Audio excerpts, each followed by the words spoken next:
Hey guys, and welcome back to the podcast.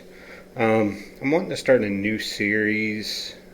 This is kind of sparked by Jordan Peterson on his video about his return, and he wants to do Proverbs.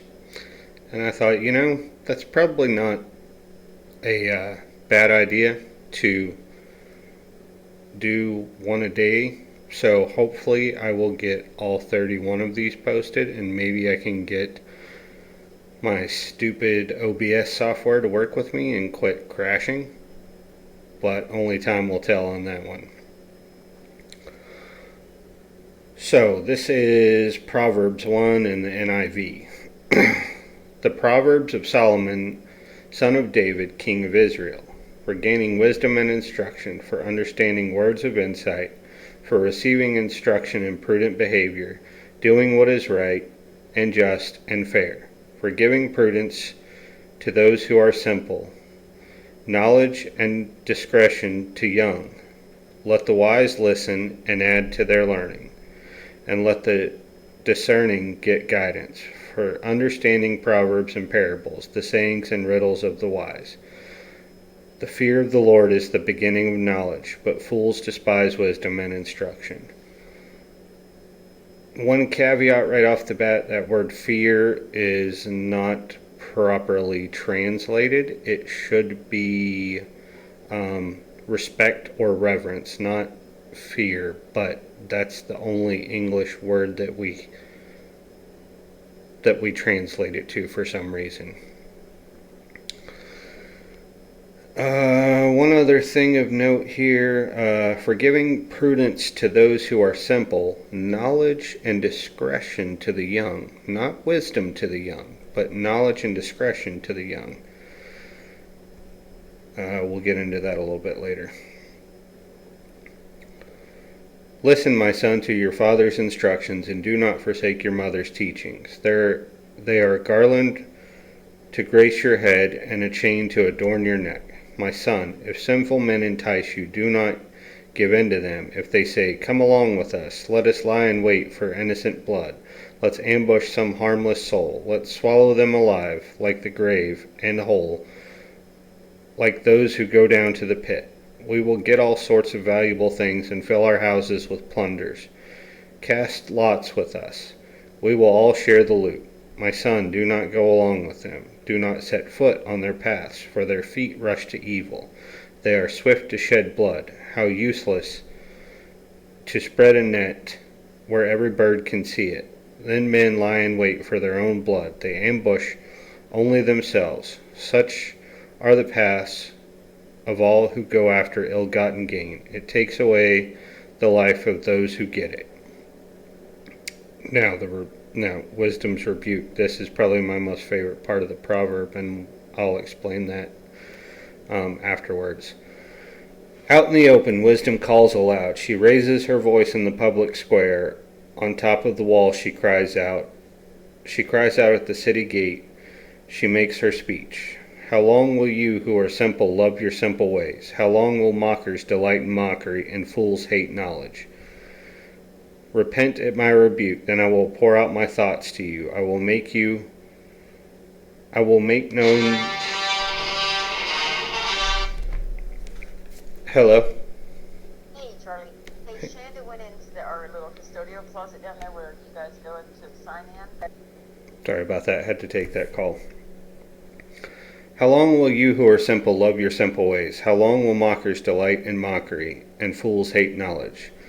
Repent at my rebuke, and then I will pour out my thoughts to you. I will make you known to my teachings. But since you refuse to listen when I call, and no one pays attention when I stretch out my hand, since you disregard all my advice and do not accept my rebuke, I, in turn, will laugh when disaster strikes you.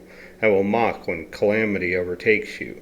When calamity overtakes you like a storm, when disaster sweeps over you like a whirlwind, when distress and trouble overwhelm you. Then they will call out to me, but I will not answer.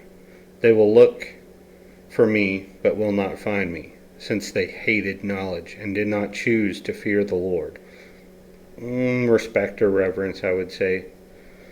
since they would not accept my advice and spurned my rebuke. They will eat the fruit of their ways and be filled with the fruit of their schemes. For the waywardness of the simple will kill them, and the complacency of the fools will destroy them. But whoever listens to me will live in safety and be at ease without fear of harm. Now that is the correct use of the word fear there. How it should be translated. So, wisdom's rebuke. How do we think about that in our modern era that we're in? Well,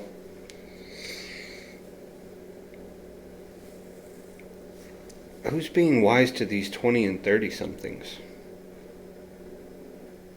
Are we really giving them wisdom to tell them to go spend 4 to 8 years in school and spend hundreds of thousands of dollars for a diploma that's useless? I mean, a lot of them get out and the job that they want isn't there. It's dried up. Not hiring for that job. But they just spent years putting themselves into debt for this job that now no longer exists.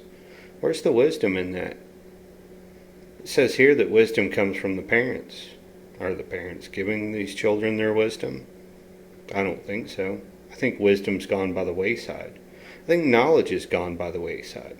Like, you might say that these people are educated. You know, they spent 8 years in school, 4 to 8 years getting these degrees.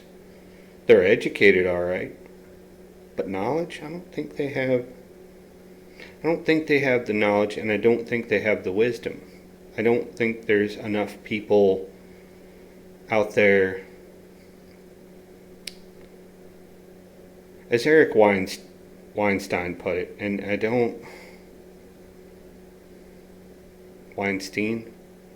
Brett and Eric Weinstein. Either way, as the way he put it, as much as I don't really care for the guy, he said Jordan Peterson solved the world uncle shortage.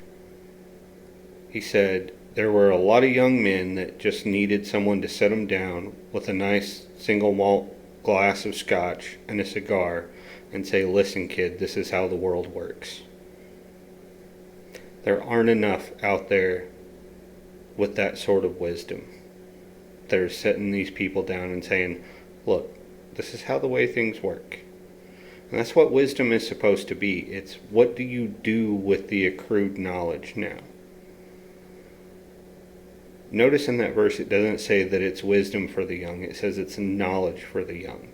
Well, the wisdom comes later. And wisdom is partially life experience, but it's partially taught too. And there's nobody out there teaching these young people wisdom. In fact, I would say most of the knowledge that they're accruing isn't really real world useful knowledge.